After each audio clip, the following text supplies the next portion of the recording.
Hey everybody, this is Heather Dewar-Carden coming to you live from my personal page. This is not Ask Dr. Heather, but this is my story. So I know many of you started this story with me well over 10 days ago, and I just wanted to give a quick shout out. I've had a ton of messages like what's happening, what's going on, we haven't heard what's happening.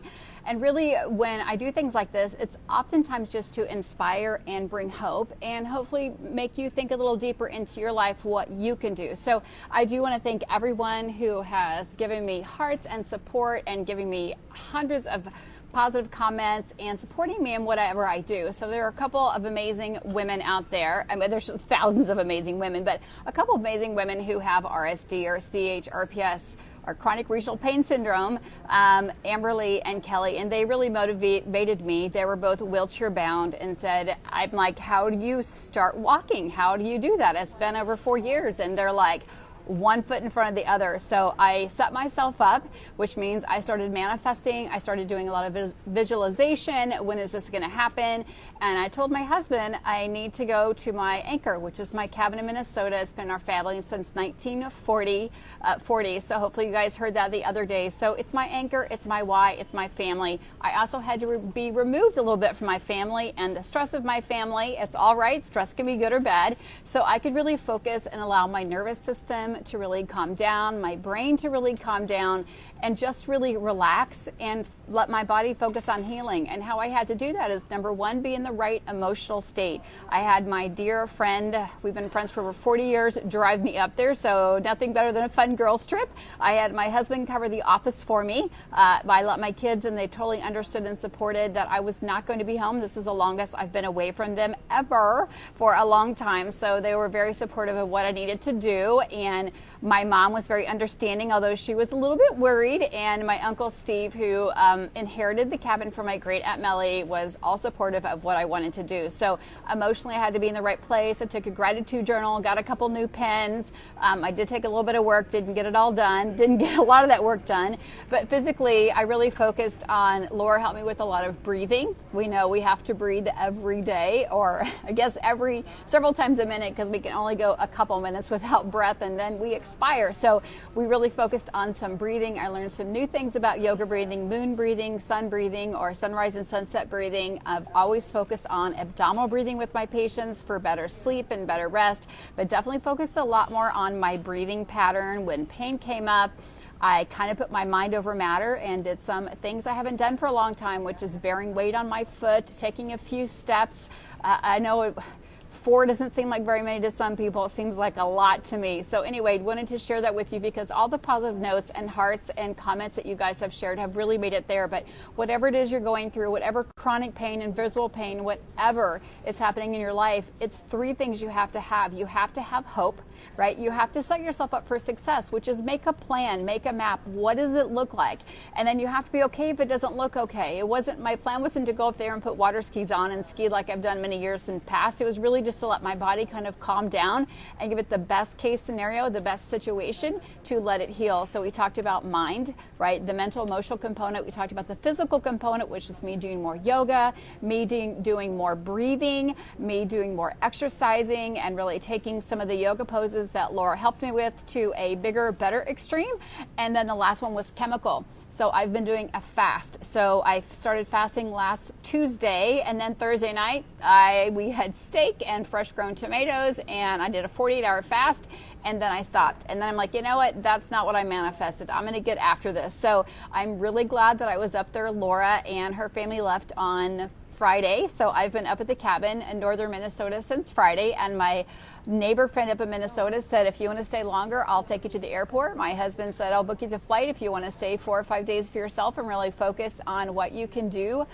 Because I know if I am in a better place, then I'm a better mother, I'm a better doctor, I'm a better friend, I'm a better daughter. So I know that when we can give ourselves that big retreat, amazing things can happen. So I am at 116 hours now. I'm not doing a dry fast. That would be nothing only, and you would never do it this long. I'm not doing a water only fast, because again, you'd only do that for just a few days, and I have been medically supervised. I have checked, so I'm not suggesting you do this. I just want to share what I'm doing with you. I'm eliminating, or was attempting to eliminate, all the stress that I possibly had control over, and had to clear out some negative emotions and other things to put myself in that place of healing.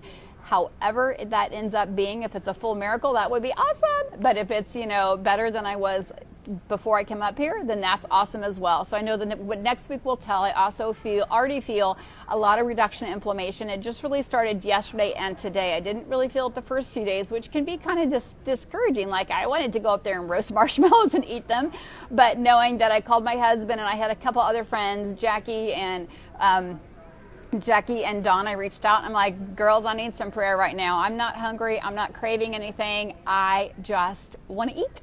And I had good stuff. I had bacon, I had guacamole, I had chia pudding, I had some hemp seeds. I had all good stuff, but I knew that was not going to accomplish my mission. So I'm at 116 hours now. The first few days I did ketones and bone broth. I ran out of the bone broth that I took up there. I'm still continuing on. I've just done ketones today. So my husband just said, what can I pick you up from the airport? And I said, bring me some ketones, because what the ketones do is help reduce the hunger. They give my body better energy. So my body can have a break so it can do what it needs to do, which is fight inflammation. If it's not digesting food and not fighting toxins, then we know that our body has a better chance, because after 72 hours, your body makes brand new white blood cells, which is fantastic for your immune system. After 24 to 48 hours and extended hours, 96 hours, you start making more human growth hormone, or HGH, which your body can naturally make, which is that anti-aging thing. We also know that our brain can start regenerating after several hours. They used to say after 96 hours. Now the studies are at 24 hours. You make BDNF, which is brain-derived neurotrophic factors, which is regenerating the cells. And we see that with Alzheimer's, dementia, PTSD. But for me, I wanted to just kind of not close out the book, but let you know and give you an update, because I've appreciated and read all your messages that you guys have been sending. Like, what are you doing? Why are you doing this? I'm doing it for my family. I'm doing it for myself. I'm doing it so I can be a better servant and be a better child of God, because honestly, I haven't been able to do the things I want to do in the community and the church. I have big events coming up. Keto Academy is coming up. Low Carb KC is coming up. Those are things I want to participate in. I have a call with Hong Kong tomorrow night. So I've got some amazing things come up, and I want to be on target for them. I want to be the best version of myself, and I want to be better today than I was yesterday. I want to be better tomorrow than I was today. And just ironically, what happened is I checked my motorized wheelchair through to Kansas City. I'm stopping over Minnesota from Fargo, and what happens is they just dump you at the gate. The flight's delayed for a couple hours, and I'm right next to a wine. It's called Vino Volo. It's a wine bar, and if I show down here, Dairy Queen. If you guys know me at all, I love ice cream. I haven't had any for so long, so I don't know what the temptation is or how that divine setting up, but I am literally here in the middle of the airport. I have no wheelchair with me. The pusher dropped me and went on with her job. There's no gate agent here. There's a Dairy Queen that I can't get to, and there's a wine bar I can't crawl to, but you can see great news. The bathroom's right there. So anyway, I wanted to share, and I really want you to take away and think, you know what is one big thing I'm looking at for my own health journey? What is one thing I'd like to change about my mental emotional state, my chemical state, my physical state? And over on Ask Dr. Heather, we did a lot of detoxing your environment by making all natural toothpaste and deodorant and dryer sheets and fun stuff like that. And you guys know I have 1,000 recipes on my blog. But if you guys want to download a free guide to kickstart your day in the right way, just jump over to AskDrHeather.net. It's a free downloadable. Click on the little green button that says thank you. It's just a food list to help you get started where you want to be. My other journey, again, this is my personal page, but I do want to give a big shout out to all those people that have loved and supported me and encouraged me, and know that I'm keep on keeping on. And thank you guys for the prayers and the support, and please don't stop them. This is my call out. Don't stop. I'm still going 116, maybe 117 hours now, but I just got a gate agent. So I'm going to jump up here. I'll be checking with you guys at the end of the week. We do have the reboot getting ready to kick off and weigh in our office in Overland Park Garden Center for Wellness on Sunday. So details on my Ask Dr. Heather page, not on my personal page. And I just want to thank everyone who supported me in this mission and encouraged me to go on a little mini retreat for 10 days and check out. We have no cable, we have no TV, no air conditioning. So it's just been amazing. A beautiful thunderstorm at 3 a.m. this morning. So loved all of that. But again, just thank you guys a big thank you. And I'll be checking with you soon. Have a super day. And again, share your mission with me. Let me know what you're doing for your health today. What are you doing for your self-care? What are you doing to make yourself a better version and to overcome some of those obstacles that may be getting in your way? I often talk, you never go on a trip without a delay, right? Or without an obstruction or a detour. Well, now I got a detour. I have no pusher. The gate agent's right there. I need to yell at her to help me. And my flight's delayed. So it gave me time to come on here and check with you guys. So again, you guys have an amazing day. I'll be seeing you soon. I'll be back in Kansas tonight and back in the office tomorrow. Have a great day, guys.